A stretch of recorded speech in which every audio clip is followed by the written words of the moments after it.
पिछली वीडियो में हमने देखा था कि हम इक्वेट करते हैं गिवन इक्वेशन को इस इक्वेशन से dy by dx plus P Y is equal to Q. अगर हम ठीक से देखें तो यहाँ पे x प्लस वन और यहाँ पे x प्लस वन का स्क्वायर आ गया है। अब अगर हमें इसे रिमूव करना है तो हमें इसे अगर हमने इसे रिमूव किया तो यहाँ से एक ही जाएगा। हमें इस इक्वेशन को इस फॉर्म में लाना है। सबसे पहले हमें इसे किसी तरह से हटाना पड़ेगा। उसे हटाने के लिए हम क्या करेंगे, पहले हम गिवन इक्वेशन लिखेंगे। हमें गिवन क्या है, गिवन है x plus one D Y by D X minus Y is equal to E to the power x in bracket x plus one का स्क्वायर। अगर हमें इसे हटाना है तो हमें इससे इसे डिवाइड करना पड़ेगा, तो हम लिखेंगे इसे हम इक्वेशन नंबर वन समझते हैं, पुट करते हैं सॉरी। तो हम नीचे एक लाइन लिखेंगे कि divided by x plus one to both side of equation one. तो हम अब इसे डिवाइड करते हैं, that is an x plus one D Y by D X. एक बार यहाँ पे डिवाइड करेंगे तो ये हो जाएगा x प्लस वन। उसके बाद माइनस इस y को बाहर ही रखते हैं, one divide by x plus one और ये y is equal to E to the power x in bracket x plus one square divided by x plus one. अब ये और ये कट हो जाएगा, स्क्वायर का और डिवाइड का एक x प्लस वन ये भी कट हो जाएगा। सो अब फिर हमें मिला है dy by D X minus one by x plus one into Y is equal to E to the power x plus one.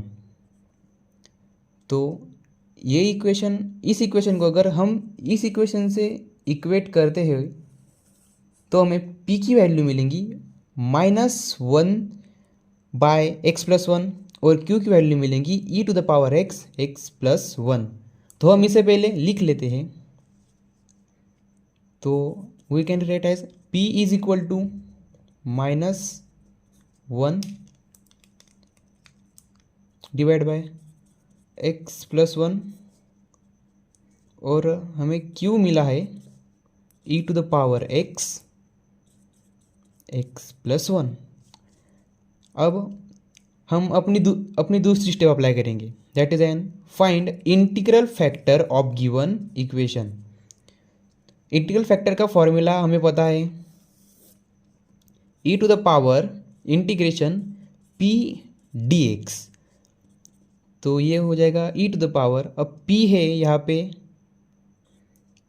Integration minus one divide by x plus one with respect to dx। यहाँ पे हम एक छोटा सा simplification apply करते हैं, ई to the power minus बाहर ले लिया one divide by x plus one dx। अब हमें एक रूल पता है, x का अगर हमने डेरिवेटिव लिया तो वो वन रहेगा जो ऊपर प्रेजेंट है। तो इसका स्टैंडर्ड फॉर्मूला हमें पता है कि अगर f dash of x divided by f of x, integration में अगर ऐसा फंक्शन होगा तो हम उसे log in mod f of x लिख सकते हैं। हमें ये फॉर्मूला पता है। अगर ये फॉर्मूला हमने यहाँ पे अप्लाई किया तो हमें आंसर मिलेगा IF इज इक्वल टू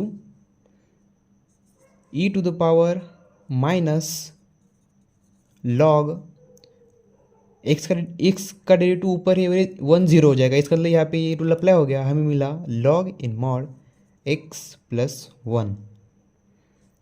अब हमें एक और लॉग का रूल पता है कि ये जो नेगेटिव साइन है वो हम यहाँ पे पावर पर ला सकते हैं। तो ये हो जाएगा e to the power log x plus 1 raise to -1।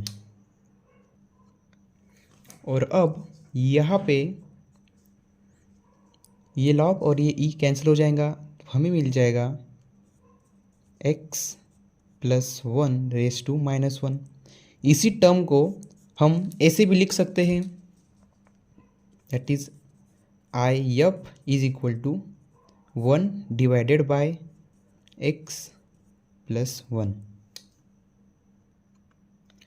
ये हो गया अपना integral factor.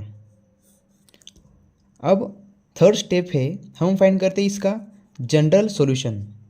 Okay, so general solution का फॉर्मूला पहले हम लिख लेंगे। General solution is equal to y integral factor जो हमने अभी फाइंड किया is equal to integration q into I F dx plus C. Okay, सो अब हम यहाँ पे इनकी वैल्यू लिख लेते हैं। हमें q भी पता है क्या है, हमने i भी फाइंड किया है। अगर आपने q देखा तो वो कहाँ गया, ये रहा। तो सो पहले हम q की वैल्यू लिख लेंगे, वो है e raise to X in bracket x plus 1 into multiply by फिर आई एफ है हमारा 1 by in bracket x plus 1 dx। सो ये और ये मतलब हमने ठीक से देखो तो कट हो जाएगा, बचा सिर्फ e raise to X into 1। ये हो जाएगा e raise to X dx और ये y इंटू आई एफ मतलब ये वाला जो हमने अभी फाइंड किया है। तो ये हो जाएगा y divide by x plus 1 is equal to e raise to x का integration e raise to x से रहता है और इंटीग्रेशन है मतलब एक कांस्टेंट c तो आएगा ही। ये हो गया आपका जनरल सॉल्यूशन और यहाँ पे आपका आंसर ख़त्म हो गया है। अगर आपको वीडियो पसंद आया होगा तो अपने इंजीनियरिंग के दोस्तों के साथ बिल्कुल शेयर कीजिएगा।